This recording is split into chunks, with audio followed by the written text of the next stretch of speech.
ओम शांति। प्रकृति आप सबका बहुत अच्छा स्वागत कर रही है। प्रकृति जीत आत्माएं बैठी है ना। संगम युग पर हम सभी भाग्यवान आत्माएं, जिनको बाबा ने मुक्ति जीवन मुक्ति दाता के रूप में संबोधित किया है। जैसे बाबा गति सद्गति दाता है, मुक्ति जीवन मुक्ति दाता है, ऐसे अपने बच्चों को भी मास्टर मुक्तिदाता जीवन मुक्तिदाता बना देता है। तो हम सभी बाबा के बच्चे संगम युगी जीवन मुक्त स्थिति का अनुभव कैसे करें, वो स्थिति क्या है, इस विषय पर आज थोड़ी रूह रिहान करेंगे। क्योंकि बाबा हम सबको यही 2 वर्षा देने के लिए इस संगम पर आते हैं। सतयुग और त्रेता युग में हम सब आत्माएं जीवन मुक्त रहेंगी, लेकिन उस समय उसका अनुभव नहीं होगा, क्योंकि कॉन्ट्रास्ट नहीं है। बंधन किसको कहा जाता, मुक्ति किसको कहा जाता, इन दोनों बातों का ज्ञान ही नहीं है। इसलिए जीवन मुक्त पद जो है सतयुग और त्रेता का, वहाँ पर कोई भी वर्णन नहीं किया जा सकता है कि इसे जीवन मुक्ति कहते हैं। संगम युग पर हम सभी बाबा के बच्चे अनेक प्रवृत्ति के कार्यों में रहते हुए बंधन मुक्त स्थिति का जीवन मुक्त स्थिति का अनुभव करते हैं। बाबा ने अपना बनाया, कई बंधनों से हम मुक्त हो गए। कि अभी तक भी बंधन है? माताएं बंधन है क्या आप लोगों को? भाई बंधन है कि मुक्त हैं आप सब? हम आपको किन किन बंधनों में आत्माएं बंधी हुई हैं थोड़ा सा उस पर प्रकाश डालेंगे। क्योंकि जब आत्मा शरीर लेती है तो सबसे पहला शरीर का बंधन होता है, तन का बंधन। प्रवेश करते ही कर्मेंद्रियों के अधीन हो जाती है। फिर जहाँ पर जन्म होता वहाँ संबंधों का बंधन, संबंधों के साथ साथ कर्म शुरू होते हैं, उन कर्मों का बंधन,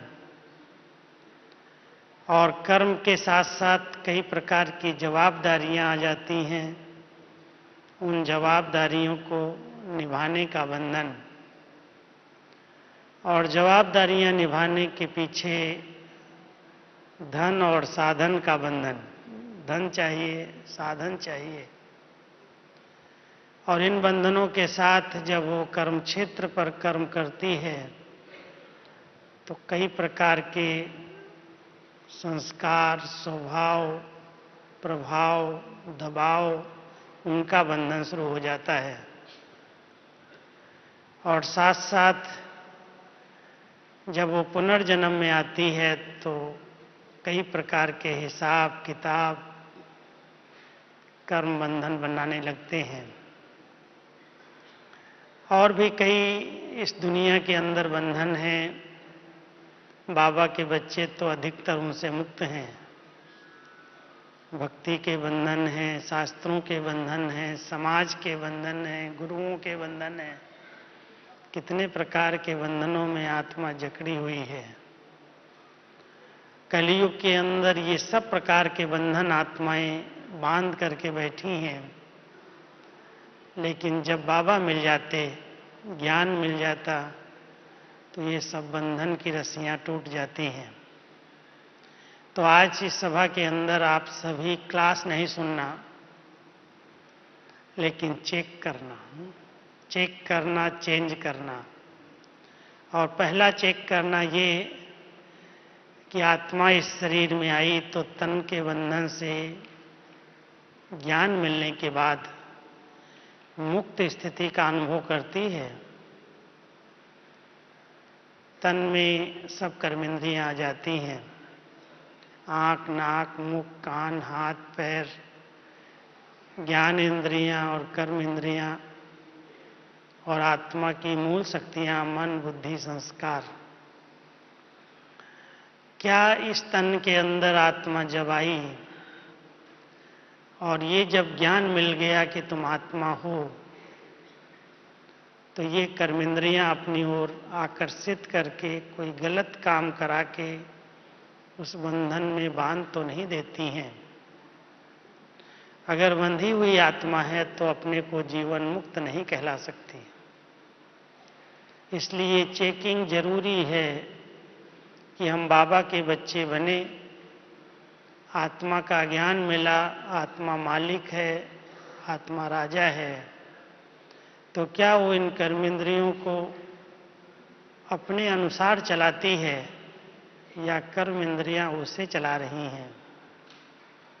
अगर हम सब मालिकपन की स्टेज में स्थित होकर के इन कर्म इंद्रियों से कर्म कराते हैं, तो कोई भी गलत काम विकर्म नहीं हो सकता।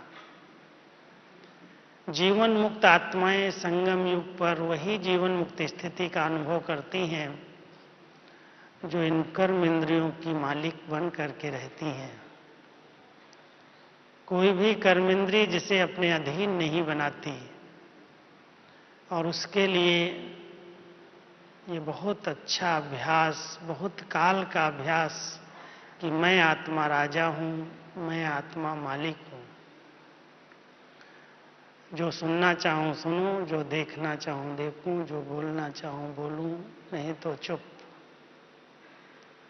जिधर मन को ले जाना चाहूं उधर मन जाए, और नहीं ले जाना चाहूं तो शांत हो जाए। क्या इतना मालिकपन की स्टेज में हम सब रहते हैं? अगर ये मालिकपन की स्टेज है तो जीवन मुक्त कहला सकते हैं। लेकिन तन के साथ साथ आज संबंधों का बंधन, सतयुग के अंदर ये संबंध थे, लेकिन कलयुग के अंदर संबंध ही सबसे बड़े बंधन बने हुए हैं। कोई को अपने लौकिक में माता पिता का बंधन है, कोई को भाई बहनों का बंधन है, कोई को पति का बंधन है, कोई को बच्चों का बंधन है। कहीं न कहीं कोई न कोई संबंध ने बंधन में बांध करके रखा है। ये संबंध नहीं रहे। संबंध उसको कहा जाता है जिससे सुख प्राप्त हो, जिससे स्नेह और सहयोग की प्राप्ति हो, वो सच्चा संबंध था। लेकिन आज कलयुग के अंदर ये सब संबंध बंधन के रूप में दुख की अनुभूति करा रहे हैं। संगम युगी आत्माएं केवल एक बंधन में बंधती हैं, और वो बंधन है ईश्वरीय सेवा का बंधन। अगर कोई अपने आप को ईश्वरीय सेवा के बंधन में बांध लेता है तो अनेक प्रकार के बंधन से वो सहज मुक्त हो जाता है और जीवन मुक्त स्थिति का अनुभव करने लगता है। तीसरा, कर्म। जो हम कर्म कर रहे हैं, अगर करावन हार की स्मृति नहीं है तो कर्म भी अपने बंधन में बांध रहे हैं। कोई सेवा, कोई कर्म किसी को बहुत अच्छा लगता है, यही मुझे करना है, यही सेवा मुझे अच्छी लगती, और उस सेवा के कर्म के बंधन में आत्मा बंधी हुई है। लेकिन संगम युगी जीवन मुक्त आत्माएं कर्म जरूर करती हैं। कर्म के बिना तो हम एक पल भी नहीं रह सकते, लेकिन कर्म करते करते कर्तापन के भान से वो मुक्त रहती हैं। एक बाबा करावनहार है, वो करा रहा है, मैं आत्मा निमित्त हूँ, और दूसरा, मैं आत्मा करावनहार बन करके इन कर्मेंद्रियों से कर्म कराऊं। अगर जीवन मुक्त स्थिति का अनुभव करना है तो करावनहार की स्मृति को बढ़ाना है। संबंधों में जितना न्यारा उतना प्यारा। अगर बहुत प्यारे बन गए तो भी बंध जाएंगे, कहीं न कहीं बंधन बांध लेगा, और बहुत न्यारे हो जाएंगे तो भी कहेंगे तो सन्यासी बन गया, पवित्र प्रवृत्ति नहीं बन सकेगी। इसलिए संबंधों में जीवन मुक्त स्थिति का अनुभव करने के लिए न्यारे और प्यारेपन का बहुत सुंदर अभ्यास चाहिए।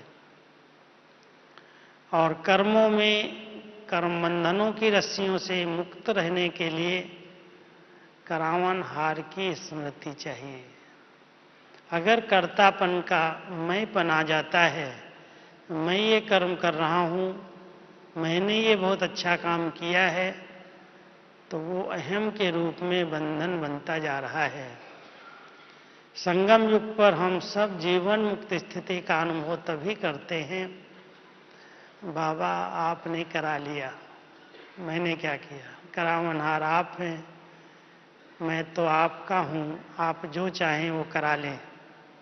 और करने के बाद भी सरेंडर कर दिया कर्मों को कि बाबा ये सब आपने कराया, मैंने कुछ नहीं किया। अगर मैंपन आ गया तो वो बंधन बन जाएगा, मुक्त स्थिति का अनुभव करने नहीं देगा। इसलिए ध्यान रखना है, कर्म तो अमृत वेले से रात्रि तक हम सब कर ही रहे हैं, लेकिन वो कर्म बंधन का रूप न बन जाए। और इसके साथ साथ जब प्रवृत्ति के अंदर हम आते हैं तो कई प्रकार की जिम्मेवारियां निभानी पड़ती हैं। उन जिम्मेवारियों को निभाते हुए मेरापन ना आ जाए, ये बाबा आपने दी, आपकी जिम्मेवारी है, मैं तो केवल निमित्त मात्र इस जिम्मेवारी को संभाल रहा हूँ, निभा रहा हूँ। कई लोग थोड़ी सी भी जिम्मेवारी लेते हैं तो वो जिम्मेवारी उसके लिए बोझ का अनुभव कराती है, थकावट का अनुभव कराती है। लेकिन कितनी भी संगम युग पर जिम्मेवारियां हम ले लें, बाबा को अर्पित कर देते हैं तो बाबा कितनी भुजाओं वाला है, 1000 भुजाओं वाला कहते हैं। आज बाबा कह रहे थे बच्चे ब्रह्मा को तो सहस्त्र भुजाएं, कितने बच्चे हैं, सब भुजाएं हैं। तो ब्रह्मा बाबा भी सहस्त्र भुजाओं वाला हमारे साथ है, और सर्वशक्तिमान शिव बाबा भी साथी है। तो कितनी भी बड़े से बड़ी जवाबदारी जिम्मेवारी हमारे पास क्यों न हो, बाबा अपने आप ठीक करेगा, संभाल लेगा, लेकिन मैं केवल निमित्त मात्र समझ करके हाथ आगे बढ़ाऊं, कराने वाला बाबा करा लेगा।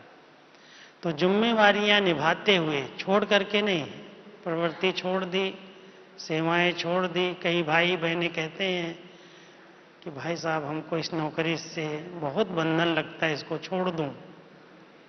बाबा कहते, दादियां कहती, कोई भी जवाबदारी को से भागना कायरता है, भागना नहीं। जिम्मेवारियां सब संभालो, सब कार्य करो, लेकिन निमित्त मात्र समझ करके। बाबा करा रहा है, वो करावनहार है, मुझे सिर्फ निमित्त बनाया है, इसलिए जो कुछ मेरापन है उसको तेरे में परिवर्तन कर दो।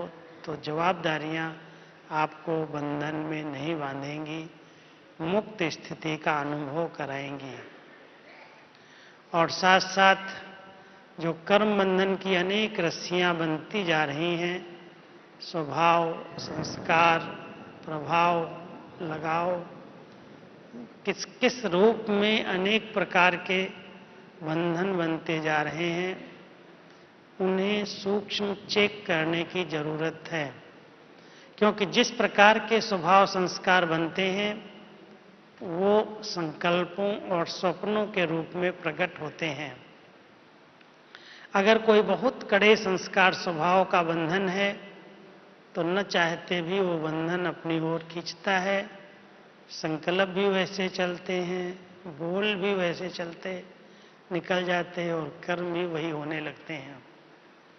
कई आत्माएं परवश स्थिति का यहाँ अनुभव करने लगती हैं कि बाबा का ज्ञान बुद्धि में है,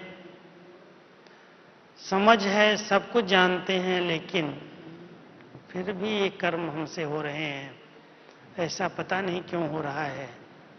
वो पिछले संस्कार, पिछले स्वभाव उनसे ऐसे कर्म करा रहे हैं। अब उससे मुक्त स्थिति का अनुभव करने के लिए जरूरत है तपस्या की, वैराग्य की। जब तक वैराग्य नहीं आएगा, तपस्या नहीं की जाएगी, तब तक मुक्त स्थिति का अनुभव नहीं हो सकता। कोई न कोई संस्कार, स्वभाव इन कर्म इंद्रियों से अपना कर्म करा लेंगे और फिर वो परिणाम स्वरूप में क्या होगा? पश्चाताप का अनुभव होगा। इसलिए इसके लिए हम सबको बहुत तपस्या करने की जरूरत है। साधारण याद नहीं, साधारण रूप नहीं, लेकिन एक तपस्वी रूप बना करके अपने उन संस्कारों का अग्नि संस्कार करना होगा। तब संस्कार भिन्न होते हुए भी हम उन संस्कारों पर जीत प्राप्त करके जीवन मुक्त स्थिति का अनुभव कर सकते हैं। ऐसे ही जो पिछले कर्मों के हिसाब किताब हैं, जो कहीं न कहीं प्रकट होते हैं, वो भी आत्मा को बार बार दुख की, बंधन की अनुभूति कराते हैं। पता नहीं कोई हिसाब किताब था जो अपनी तरफ खींच ले गया। लेकिन जो पक्की योगी आत्माएं हैं, उनके लिए, बाबा को साथी बनाने वाली आत्माओं के लिए वो हिसाब किताब सूली से कांटा हो जाते हैं, होते हैं। चुकतू करना पड़ता है, क्योंकि जो कुछ हमने किया है उसको भोगना तो पड़ेगा ही। किसी न किसी रूप में वो भोगना हमारे सामने आएगी। लेकिन अगर हमारी ज्ञान योग की शक्ति यथार्थ है और बाबा के साथ का अनुभव है, तो भोगना के रूप में नहीं, बहुत सिंपल जैसे बात आई और समाप्त हो गई। तो हम सब अपनी अपनी प्रवृत्ति में रहते हुए, एक हमारा स्लोगन है, मार्ग हमारा शुद्ध प्रवृत्ति, लक्ष्य हमारा जीवन मुक्ति। हम सब प्रवृत्ति मार्ग की आत्माएं हैं, प्रवृत्ति के अंदर हैं, लेकिन हमारी शुद्ध प्रवृत्ति है। बाबा इसको एक बहुत सुंदर नाम देते हैं, परवृत्ति। वृत्तियां परे हो जाएं, उपराम हो जाएं, तब ये प्रवृत्ति शुद्ध प्रवृत्ति कहलाती है। अगर वृत्तियों को हमने उसके अंदर आसक्त करके रखा है, वृत्तियां कहीं भी फंसी हुई हैं, तो वो प्रवृत्ति शुद्ध प्रवृत्ति नहीं कहलाती, अशुद्ध हो जाती है। क्योंकि उसके अंदर कहीं स्वार्थ है, कई प्रकार की कामनाएं हैं, कई प्रकार की इच्छाएं रहती हैं, और वो इच्छाएं, कामनाएं अपने बंधन में बांधती हैं। ये बहुत गहरी बात मैं आपको सुना रहा हूं। कई प्रकार की जो सूक्ष्म कामनाएं संबंधों में रहती हैं, उसके कारण हम उसका सामना नहीं कर पाते हैं, और सामना न करने के कारण कहीं न कहीं माया अटैक करती है, बंधन में बांध देती है। इसलिए हर एक अगर जीवन मुक्त स्थिति का अनुभव करना चाहते हैं, तो क्या करना होगा? अपनी सूक्ष्म कामनाओं पर विजय प्राप्त करनी होगी। बाबा ने हम सब की कामनाएं पूरी की हैं, हमारी सब इच्छाएं पूरी की हैं। संगम युग पर कोई भी हद की कामना नहीं रखना। किसी भी व्यक्ति से अगर रखी, मान लो आज कोई, आप भक्ति के संस्कार के अनुसार एक इष्ट देव, इष्ट देवी के मंदिर में जाते हैं, और उस मंदिर के आगे खड़े होकर के कोई एक कामना रखते हैं, तो वो कामनाएं पूरी हो गई मान लो, तो आपने जो संकल्प किया, ये कामना पूरी हो जाएगी, तो ये हम करेंगे। क्योंकि भक्ति के अंदर कभी भी भगवान के आगे, मंदिरों में मूर्ति के आगे जाते हैं, कई प्रकार की कामनाएं लेकर के जाते हैं और वो कामनाएं जब वहाँ पर सामने प्रस्तुत करते हैं तो वो कामनाएं अगर पूरी हो जाती हैं तो उसके लिए कहते हैं, जैसे मिसाल के तौर पर कि अगर मैं इस परीक्षा में पास हो जाऊंगा तो इतना प्रसाद चढ़ाऊंगा, ये भोग चढ़ाऊंगा, ये करूंगा। इस प्रकार का संकल्प लेते हैं अपनी कामना पूर्ति के लिए। और अगर वो पूर्ति होने के बाद वो कामना के अनुसार जो संकल्प लिया उसे पूर्ण नहीं कर पाए तो क्या होगा? तो अगर कामनाएं रह गई और अगर मान लो कामनाएं पूरी हो गई और आपने उसके रिटर्न में कुछ कामना का देने का रिटर्न किया था कि ये पूरी होगी तो ये हम करेंगे, और वो हम नहीं कर पाते हैं तो हमारा उसके साथ बंधन बनता जाता है। कहीं न कहीं नेगेटिव संकल्प उस आत्मा को परेशान करते रहते हैं। किसी को मूर्ति या भगवान परेशान नहीं करता, वो नाराज नहीं होती, सोचते हैं भगवान शायद नाराज हो गए, लेकिन भगवान या इष्ट देव नाराज नहीं होते। हमारी कामनाओं के अनुसार जो संकल्प किया वो न करने के कारण हमारे अंदर जो नेगेटिव संकल्प चलते हैं वो नेगेटिविटी ही हमें परेशान करती है। ये बहुत समझने की बात है। इसलिए बाबा अपने बच्चों को, ब्राह्मण बच्चों को, आप सबको यही कहते हैं कि बच्चे कोई से कोई कामना नहीं रखना, बाबा से लेना, सबको देना।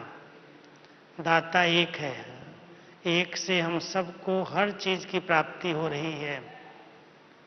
इसलिए बाबा अपने बच्चों को अपने समान मास्टर दाता बनाता है, लेवता नहीं। अगर किसी से भी लेने की कोई इच्छा रखी तो वो इच्छा भी बंधन का रूप बन जाएगी, जीवन मुक्त स्थिति का अनुभव करने नहीं देगी।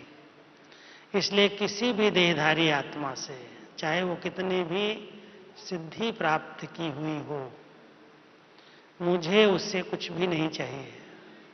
जब ये भावनाएं पैदा होंगी कि बाबा हमें बहुत कुछ दे रहा है, जितना दिया है उतना बहुत कुछ दिया है, अपने आप को भरपूर अनुभव करेंगे, उतना आप दूसरी आत्माओं से अनासक्त हो जाएंगे।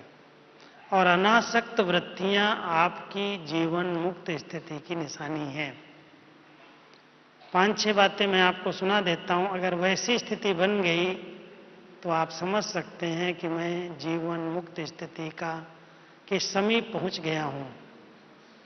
सबसे पहले कर्तापन का भान ना आए, कर्म किए जाएं, समर्पित कर दो, बस बाबा आपने करा लिया। जिसको कर्तापन का भान नहीं रहता, मैंपन का अहंकार नहीं रहता, वो बहुत नम्र चित्त, निर्माण चित्त बन जाते हैं, बंधनों से मुक्त होते जाते हैं, वो समीप जाते हैं जीवन मुक्त स्थिति के।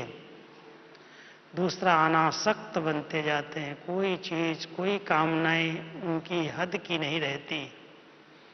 हद की सब कामनाएं बाबा ने हमारी पूरी की हैं, और जितना दिया है उतना हम सबको बहुत कुछ दिया है।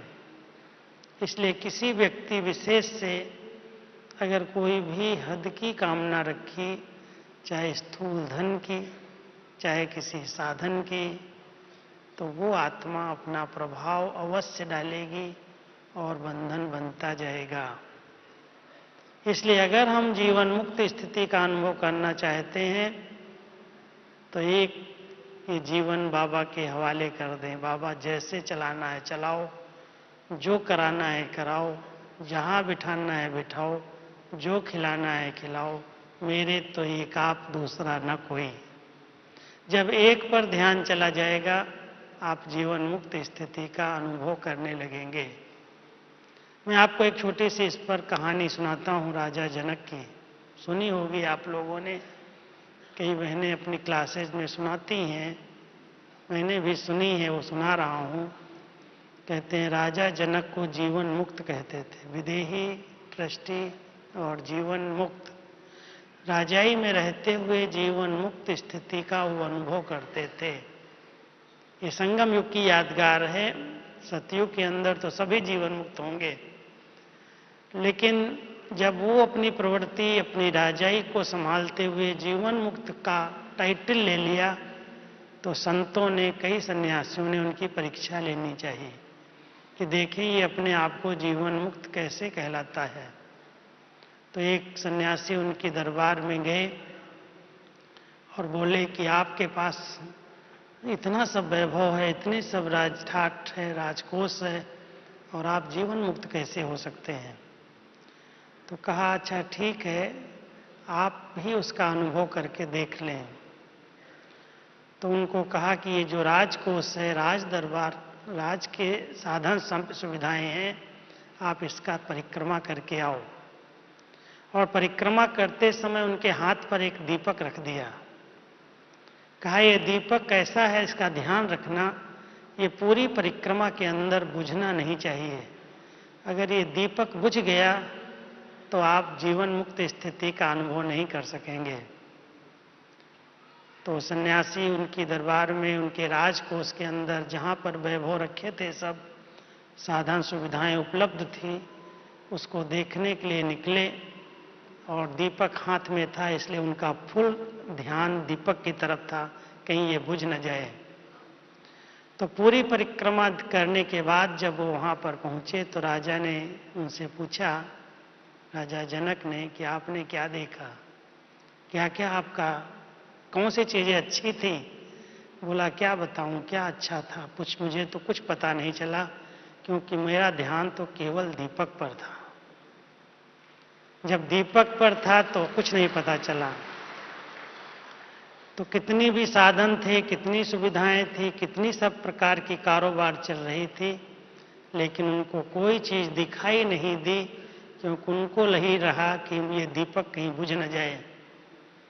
बाबा भी अपने बच्चों को यही ट्रेनिंग देते हैं कि अगर सचमुच जीवन मुक्त स्थिति का अनुभव करना है तो हर कार्य करते हुए, हर संबंध निभाते हुए, हर जवाबदारियां लेते हुए भी ध्यान केवल एक बिंदु पर रहे, एक बाबा पर रहे।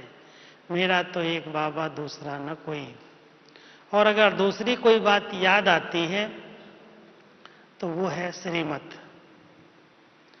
बाबा ने अपने बच्चों को मुक्त रखने के लिए, कहीं भी किसी भी बंधन में बंध न जाए,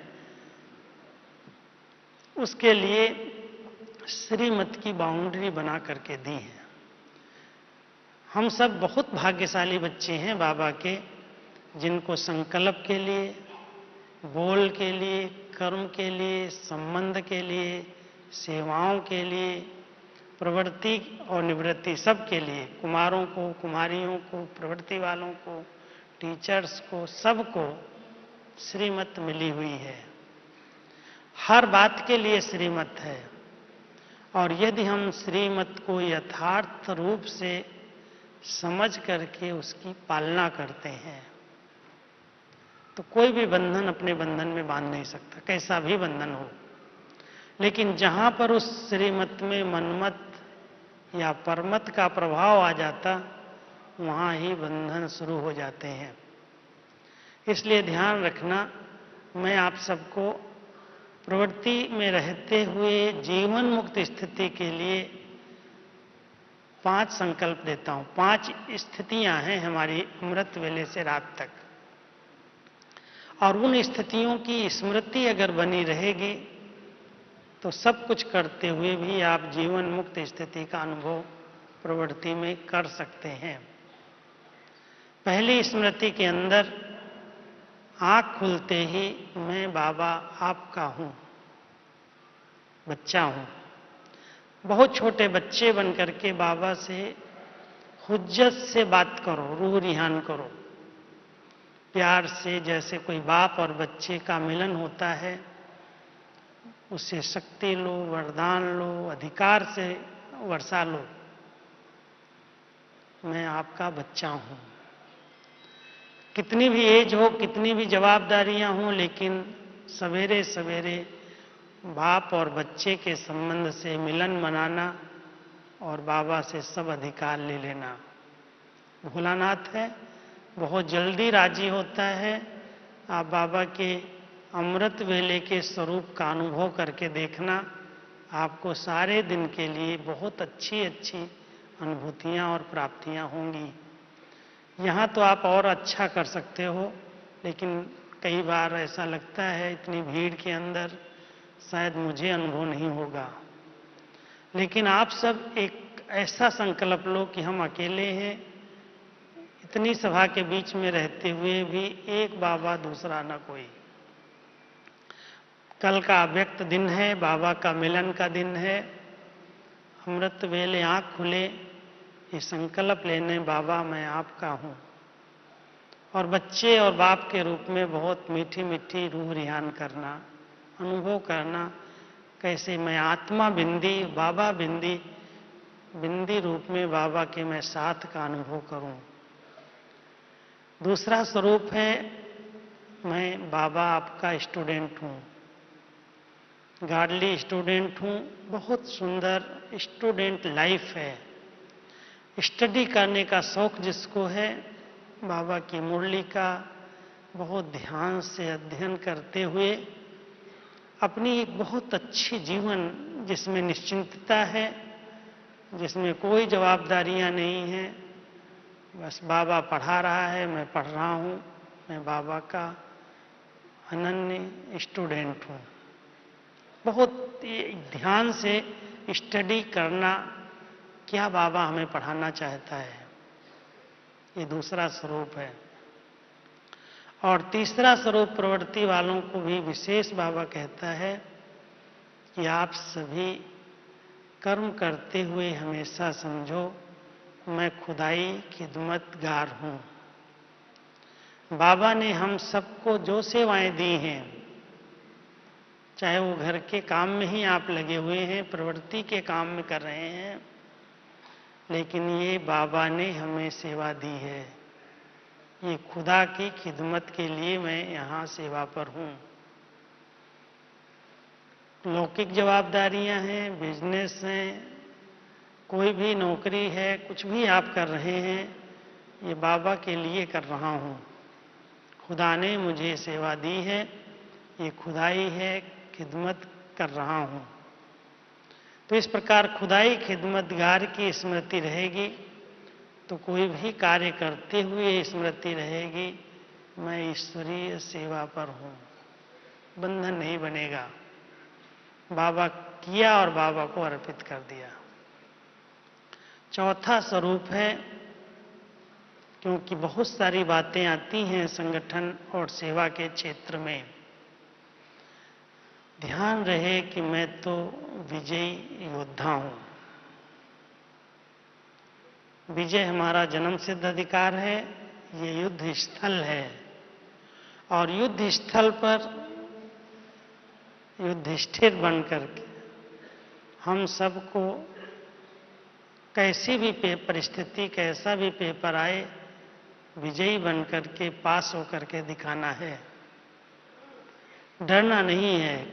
कई प्रकार की बातें आती हैं, कई बाबा के बच्चे बहुत छोटे दिल कर लेते हैं, बातों को इतना बड़ा रूप बना देते हैं, सोच सोच करके ये हुआ, ऐसा क्यों हो गया, मैंने तो सोचा ही नहीं था, बाबा तो कहता है मैं मददगार हूँ, बाबा तो मदद करता ही नहीं है। इस प्रकार से अपने आप को बहुत भारी कर लेते हैं।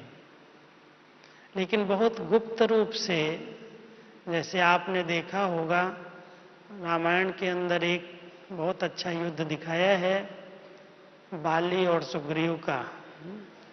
कहते हैं बाली के सामने कोई भी जाता था तो उसकी आधी शक्ति खत्म हो जाती थी, ट्रांसफर हो जाती थी, इसलिए बाली सदा विजयी होता था। और जब दोनों भाइयों की युद्ध होने लगी तो राम को सुग्रीव को जिताना था, इसलिए सुग्रीव को भेज दिया युद्ध के मैदान में, जाओ तुम बाली से युद्ध करो। लेकिन राम ने छिप करके उसकी मदद की और सुग्रीव को विजयी बना दिया। कहानी है। हम सब युद्ध के मैदान में ये स्मृति में रहें कि हमारे पीछे सर्वशक्तिमान है। भले रावण दुश्मन बहुत शक्तिशाली हो, उसके सामने जाने से हमारी आधी शक्ति खत्म भी हो जाती हो, लेकिन हमारे पीछे बहुत शक्तिवान, सर्वशक्तिमान स्वयं बाबा है। इसलिए योद्धा हैं, लेकिन युधिष्ठिर बन करके मेरी विजय निश्चित है।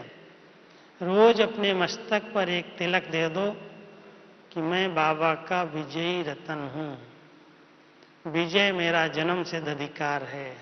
कितने भी विकराल रूप में, कितने भी छिपे हुए रूप में माया वार करे, लेकिन बाबा के आगे, बाबा की शक्तियों के आगे इसकी शक्ति, इसकी चाल चल नहीं सकती। इसलिए इस स्मृति को बढ़ाना कि मैं विजयी योद्धा हूं, लेकिन विजयी हूं। और दुश्मन जरूर वार करेंगे, ऐसे नहीं होगा। वार ही नहीं करेंगे तो कैसे पता चलेगा मेरी शक्ति क्या है? उसका भी वार होगा। होता है, सबके सामने कोई न कोई परीक्षा आती है, लेकिन कोई उस परीक्षा में बहुत सहज पार कर लेते और कोई इस परीक्षा से डर जाते हैं, घबरा जाते हैं, बाबा का हाथ भी छोड़ देते हैं। इसलिए ध्यान रखना, कुछ भी हो जाए मुझे विजय प्राप्त करके ही जाना है। और पांचवा स्वरूप है, मैं रूहानी योद्धा हूं। योद्धा के साथ साथ यात्री हूं। यात्रु जो होता है सदा ध्यान रखता है मंजिल सामने है। आप सबने यात्रा की होगी, देखा होगा, जो यात्री बहुत भावना से तीर्थ यात्रा पर जाते हैं, उनके अंदर एक ही धुन होती है, जिसका ध्यान, जिसका दर्शन करना है उसका ही ध्यान निरंतर बना रहे।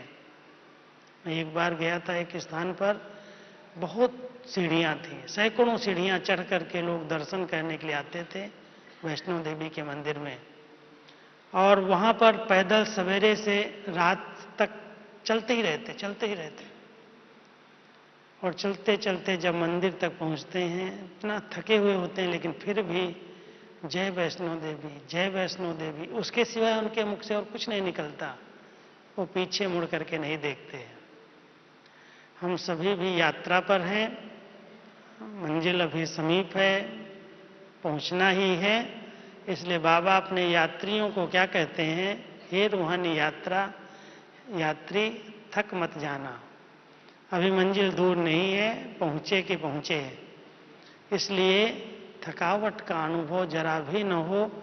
और यात्रियों की निशानी ये होती है, जो सच्चे भक्त भावना से यात्रा पर जाते हैं, वो किसी के लिए ठहरते नहीं हैं। पीछे मुड़ करके नहीं देखते कौन आ रहा है, कौन नहीं आ रहा है। जिसको आना है आ जाएगा।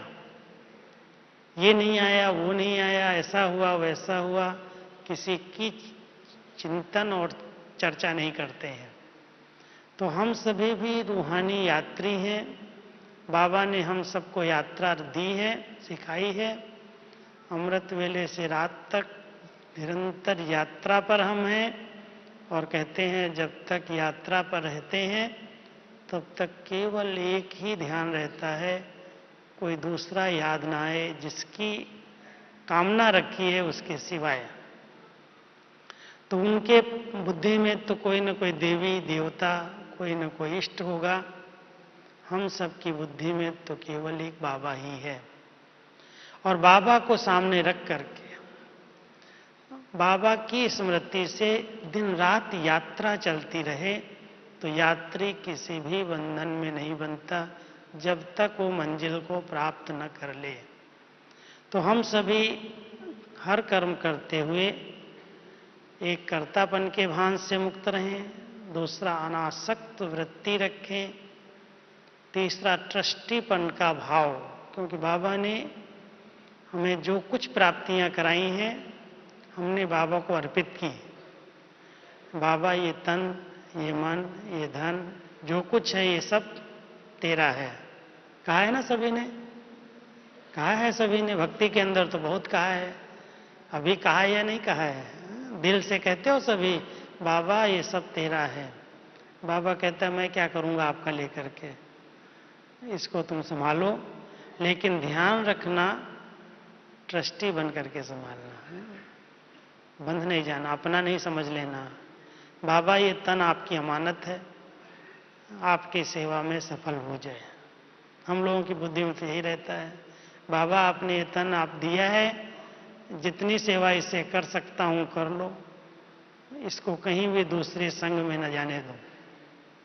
तो तन बाबा की अमानत है, मन बाबा की अमानत है, इसलिए मन के अंदर कोई इधर उधर के व्यर्थ नेगेटिव ख्याल ना आए, बाबा का ही चिंतन चले, ज्ञान का ही चिंतन चले, इसके सिवाय और कोई चिंतन न चले, क्योंकि हमें बाबा ने मन का ट्रस्टी बनाया है। और जो कुछ धन भी स्थूल सूक्ष्म में दिया है सबके पास है, उसके भी हम सब ट्रस्टी हैं, कोई भी खर्चे व्यर्थ नहीं कर सकते हैं। दिखावे में नहीं करना, लोग इतना कर रहे हैं मैं भी ये करूं। बाबा कहता है ये प्रभु की अमानत आपके पास है, जो भी कमाया है आपने, भले मेहनत की है कमाया है, लेकिन आपने बाबा को अर्पित कर दिया है, इसलिए अपना समझ करके उसको कहीं भी व्यर्थ नहीं दान करना, व्यर्थ खर्च नहीं करना, व्यर्थ में नहीं लगाना, ये प्रभु की अमानत है। तो जब ट्रस्टी बन करके रहेंगे उपराम हो जाएंगे, अपने आप कोई भी बात में फंसेंगे नहीं, डिटैच हो जाएंगे, उपरामता आएगी, बेहद का वैराग्य आएगा, सब कुछ देखते हुए अपनापन उसमें अनुभव नहीं होगा। और हर कर्म करते हुए ध्यान रहे, बाबा ने हम सबको साक्षी और दृष्टा बनाया है। एक है साक्षी स्थिति, न्यारी स्थिति अलग है। न्यारा बनना है देह अभिमान से, देह भान से, लेकिन साक्षी बनना है पार्ट में, किसी के भी पार्ट को देखते हुए साक्षी दृष्टा, दृष्टा देख रहा है, उसमें इन्वॉल्व नहीं हो रहा है, तब वो न्यारा और प्यारा रह सकता है।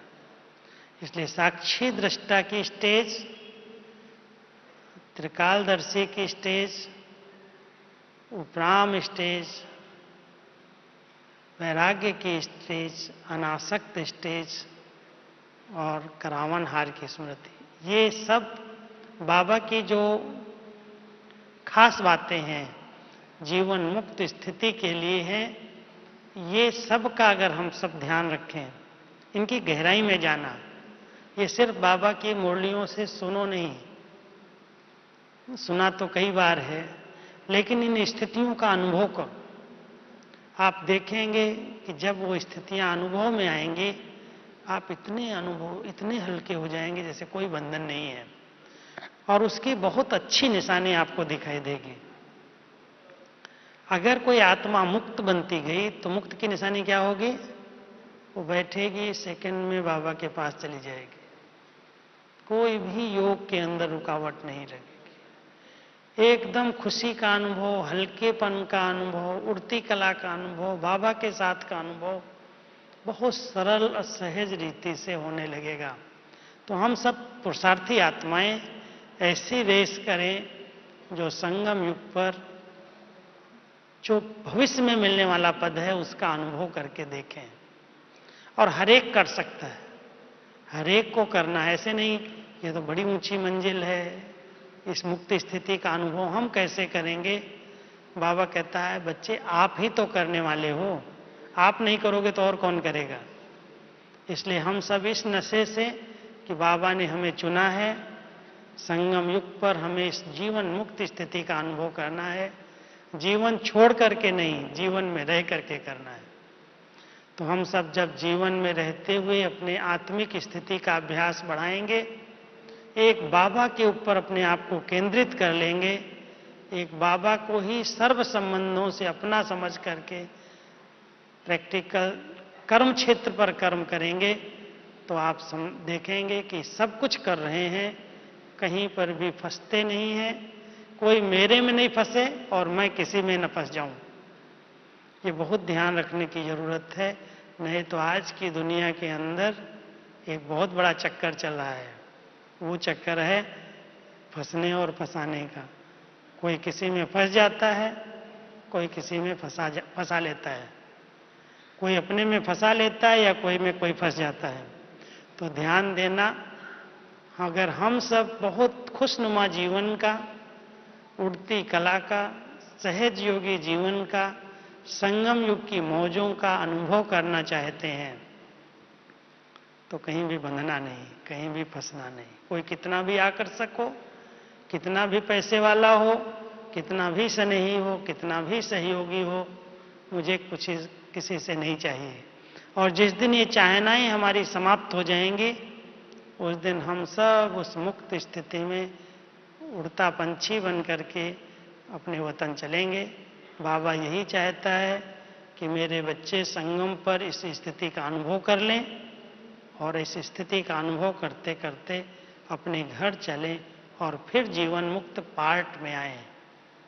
तो ये संगम का समय है जीवन मुक्त स्थिति का अनुभव करने का। कल का दिन अमृत वेले से रात तक, जब तक बाबा मिलन हो, आप सभी ऐसी मुक्त स्थिति का अनुभव करके खूब आनंदित होकर बाबा को अवतरित होते देखना।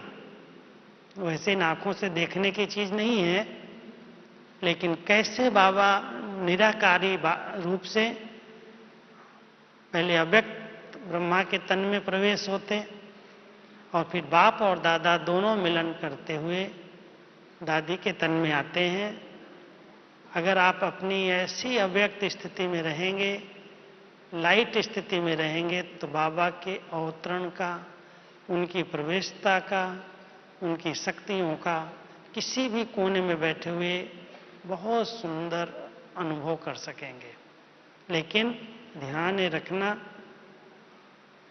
बाह्य मुक्ता में नहीं आना, आवाज में नहीं आना।